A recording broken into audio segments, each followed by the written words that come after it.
Nunca pensé que el día en que más iba a necesitar a mis hijos sería el mismo día en que entendería que ya no ocupaba el lugar que creía en sus vidas, y no lo entendí de golpe.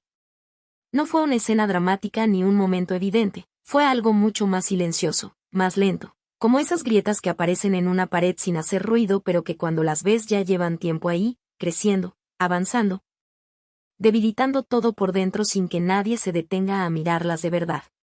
Todo empezó el día de mi operación, una cirugía de cadera que, según el médico, no era especialmente riesgosa, pero sí requería reposo, cuidado y, sobre todo, compañía durante los días siguientes. Y cuando salí del hospital con ese dolor que no solo se siente en el cuerpo sino también en la incertidumbre de depender de otros, mis 4 hijos estaban ahí, los 4, mirándome, hablándome al mismo tiempo. Prometiendo cosas, organizándose como si realmente quisieran demostrar que todo estaba bajo control. Nos turnamos, mamá, dijeron, no te preocupes, no vas a estar sola, y yo quise creerles, quise confiar en esa imagen que me estaban dando. Porque una parte de mí todavía necesitaba creer que lo que construí durante toda mi vida seguía ahí, intacto. El primer día pasó rápido, entre el cansancio, el dolor y las visitas cortas que parecen más largas de lo que realmente son cuando uno está vulnerable. El segundo día ya fue distinto, el teléfono sonó menos. Los mensajes fueron más breves, y las excusas empezaron a aparecer con esa naturalidad que duele más que una mentira directa, porque vienen envueltas en lógica. En justificaciones que parecen razonables pero que dejan un vacío difícil de ignorar. Mamá, hoy no puedo, pero mañana voy, sé. Me complicó el trabajo, tú sabes cómo es esto, y yo respondía con un no te preocupes que no siempre era verdad, pero que salía casi automáticamente. Como si durante años hubiera aprendido a quitarle peso a lo que siento para no incomodar a los demás. Para el día 5 ya no había nadie, no físicamente, no realmente, había llamadas ocasionales, mensajes que llegaban tarde, promesas que se movían de un día a otro, y yo empecé a hacer cosas sola que no debía hacer sola. Levantarme más de lo necesario, caminar más de lo recomendado, cocinar apoyándome en la pared cuando el dolor se volvía más intenso, no porque quisiera demostrar algo, sino porque no tenía otra opción. Y en medio de todo eso, algo dentro de mí empezó a cambiar, no de golpe, no con rabia, sino con una claridad incómoda, como si por fin estuviera viendo algo que llevaba mucho tiempo evitando. El día 12 fue el que me marcó, porque ese día la enfermera que venía a revisarme me hizo una pregunta que nadie me había hecho hasta ese momento. Me miró con una mezcla de curiosidad y preocupación y me dijo si tenía familia, y esa pregunta, tan simple, tan directa, me dejó en silencio unos segundos más de lo normal, porque no era que no tuviera familia. Era que en ese momento no sabía cómo responder sin sentir que estaba mintiendo. Le dije que sí, que tenía hijos, 4, y ella asintió.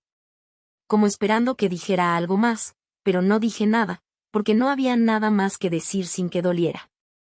Esa noche no pude dormir bien, no por el dolor físico, sino por algo más profundo, algo que se había ido acumulando y que ya no podía ignorar. Me levanté despacio, caminé hasta la sala con cuidado.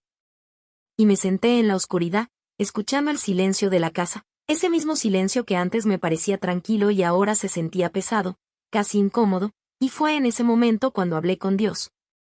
Pero no como lo hacía antes, no con palabras repetidas ni con estructuras aprendidas, hablé como sé. Habla cuando uno ya no puede sostener lo que siente. Le dije que no entendía en qué momento todo había cambiado, que no sabía si había fallado como madre, que no sabía si esto era parte de la vida o simplemente una consecuencia de decisiones que nunca revisé. Le dije que me sentía sola, pero no una soledad cualquiera, sino esa soledad que aparece cuando estás rodeado de gente que ya no está realmente contigo. No escuché una respuesta, no hubo una señal clara, pero sentí algo diferente, una especie de calma que no elimina el problema pero te permite verlo sin tanto ruido. Y al día siguiente tomé una decisión que no fue impulsiva ni emocional, fue una decisión que nació de esa claridad. Decidí dejar de esperar, dejar de justificar. Dejar de adaptarme a lo que otros podían o no podían hacer por mí. Decidí hacer algo que nunca había hecho de verdad, pensar en mí sin sentir culpa. Llamé a un notario, no por desconfianza inicial, sino por orden, por necesidad de entender, de organizar, de tomar control de algo que durante años dejé en manos de la dinámica familiar. Revisé documentos, propiedades, cuentas. cosas que estaban a mi nombre pero que en la práctica parecían pertenecer a todos menos a mí, y mientras avanzaba en ese proceso, me di cuenta de algo que me dolió y me liberó al mismo tiempo. Que durante mucho tiempo no solo di amor, también cedí poder sin darme cuenta. No porque alguien me obligara, sino porque pensé que así debía ser. Pasaron unos días antes de que alguno de mis hijos apareciera en la casa. Fue el menor. Llegó con esa mezcla de culpa y prisa que es difícil de ocultar. Habló mucho, explicó poco, intentó llenar el espacio con palabras que no resolvían nada, y yo lo escuché, como siempre, pero esta vez no asentí automáticamente, esta vez no suavicé lo que sentía. Cuando terminó, hubo un silencio, y en ese silencio le dije algo que no esperaba. Le dije que ya no necesitaba que se turnaran para cuidarme, que no iba a depender de ese sistema que claramente no estaba funcionando, que iba a organizar mi vida de otra manera. Una en la que no tuviera que esperar a ver si alguien tenía tiempo para mí. No lo dije con rabia, no lo dije para herir, lo dije con una calma que incluso a mí me sorprendió, porque por dentro no había enojo. Había algo distinto, una firmeza que no conocía en mí. Él no supo qué decir, se quedó en silencio, asimilando, y yo no intenté llenar ese silencio, porque entendí que no todo tiene que resolverse en el momento. Con el tiempo, las cosas no cambiaron de forma inmediata, mis hijos siguieron con sus vidas, con sus ritmos, con sus prioridades. Pero algo sí cambió. Yo dejé de esperar que ellos definieran la mía, empecé a salir más, a hablar con personas que había dejado de ver, a reconstruir partes de mí que había dejado en pausa sin darme cuenta. No fue fácil. No fue rápido, pero fue real, y en ese proceso entendí algo que quiero que tú también te preguntes: si realmente el problema es que los demás cambian, o si a veces somos nosotros los que dejamos de ponernos en nuestro propio lugar. Hoy sigo siendo madre, eso no cambia. El amor no desaparece, pero ya no es el mismo amor que se sacrifica sin medida, es un amor que también se respeta, que también se cuida, que también se pone límites cuando es necesario.